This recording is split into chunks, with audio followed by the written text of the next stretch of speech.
going to read one page from each of the three sections of my book. The first one is the memoir of my life in the peace movement. September 5th, 1995.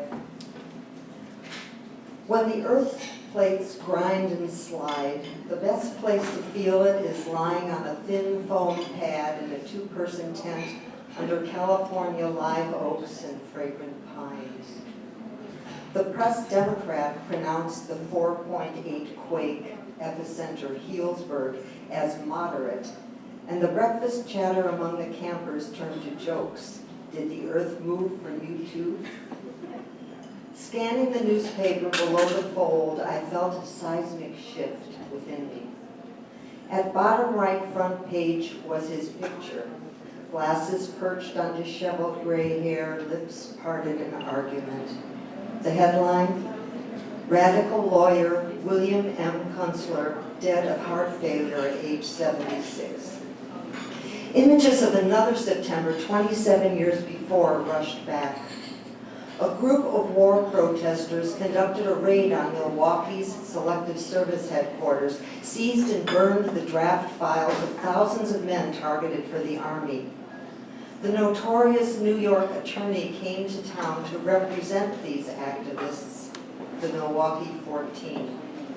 Among them were 3 Jesuit priests, 2 Christian brothers, a Protestant minister, and an Irish immigrant who founded Casa Maria, a Catholic worker hospitality house next door to where I'd come to live with other students and writers. The residents in Casa and the people in my community house were all committed to nonviolent civil disobedience based on our interpretation of the Gospels. Bill Kunstler's whirlwind spun me.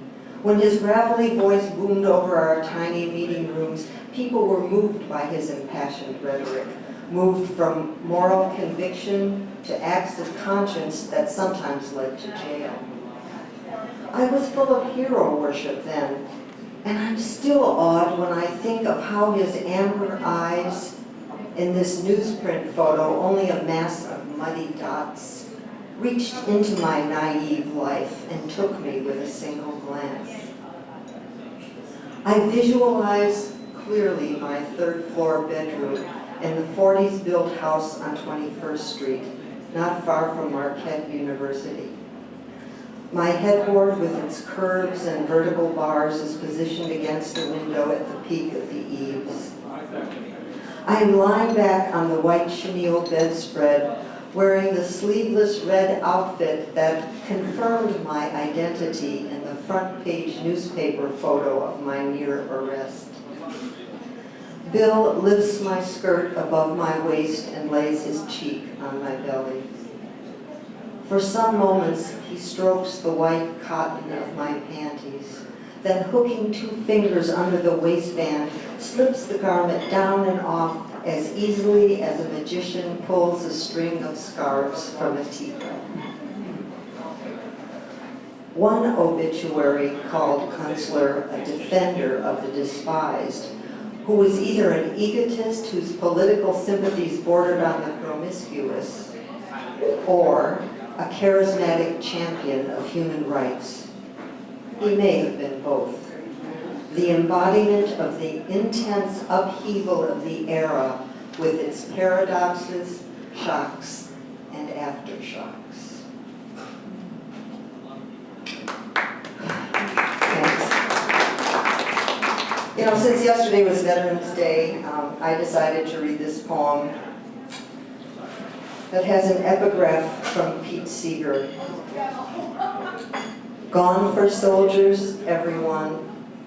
When will they ever learn? When will they ever learn?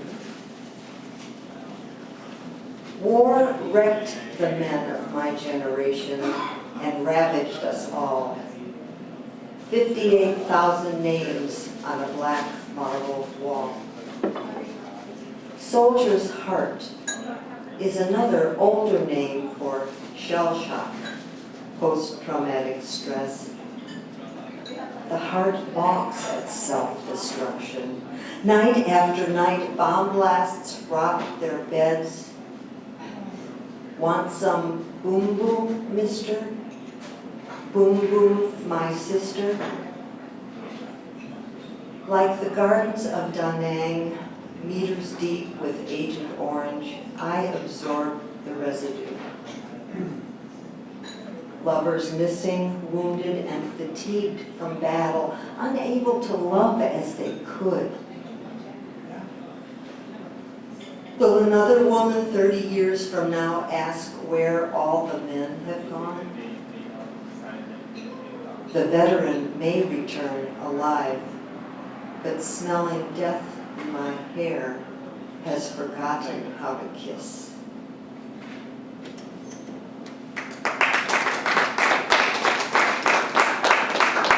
Now, 18 suicides a day on average of veterans, and there are 830,000 vets who are now waiting for their disability claims, sometimes up to a year.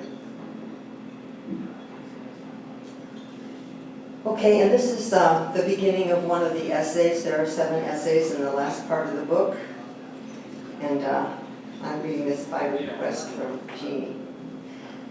It's called A Face of Ecstasy.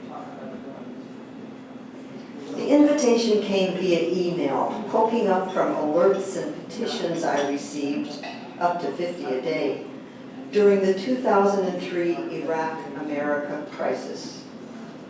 The editors of a much-loved erotica journal, along with the founder of the Bay Area's most famous adult toy store, were looking for people willing to be filmed in facial close-up only during sexual arousal. Well, after weeks of rage about the war and what was being perpetrated in my name, here was a daring diversion. And what did I have to lose? I had no boss to fire me, no spouse who might have objected. My parents passed away in 1995, and my remaining relatives live on the other side of the country. My adult daughter both adores me and tolerates my adventures, so that left only my ex. I seriously doubted he'd ever discover what I'd done. He's gone over to Jesus.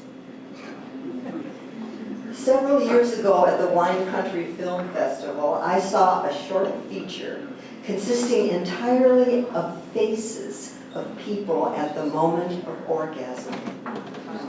It contained no vocals, just a musical soundtrack and the visuals of these contorted, blissful, and utterly vulnerable faces.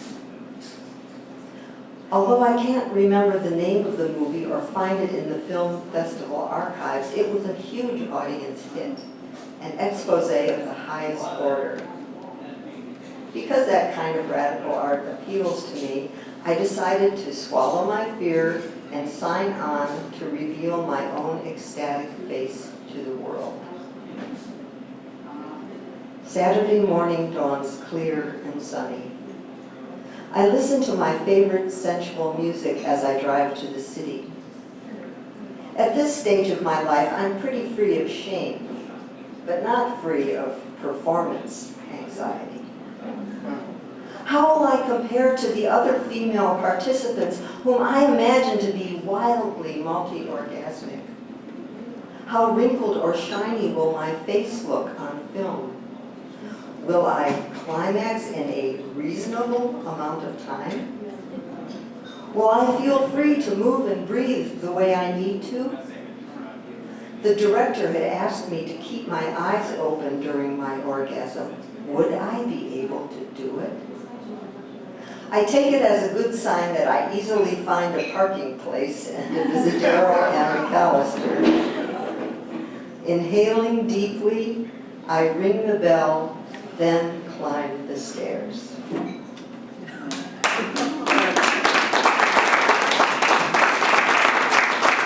you.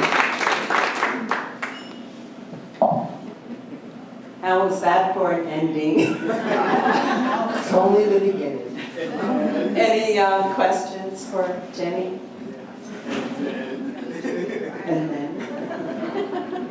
I guess everybody's flabbergasted now. It was fun hearing that for the second time. I got more out of it even the second time. I just wanted to know. Did you keep your eyes open? I did. Mel Smith? The film didn't get made, that's what I. The film got made, and I have copies. I didn't bring one, but I do have them for sale. What did you think of the music? Is there music? Somebody wants to. You know, there was really a diversity of people, and I found it fascinating because, there were so many different reasons, but I felt like just watching the film, I got to know a lot of different personalities and different motivations that people had. There was a disabled person, there was a transsexual, there were black, white, young, old. It was really an amazing diversity. And the one thing that it seemed that people had in common was how much they changed after, because there was a before and after interview, and the people looked entirely transformed in the second interview. It was really amazing. And even the person who interviewed me said, "You look so much younger now." So maybe that's where the secret to the fountain of youth. Okay, we have one last question. That was my question, which was, well, how did you feel about seeing yourself and the after? I thought I looked like my grandmother. Oh. You know. Well, then you didn't think you looked better. Well, she was quite beautiful. Okay, then it works. Thank you.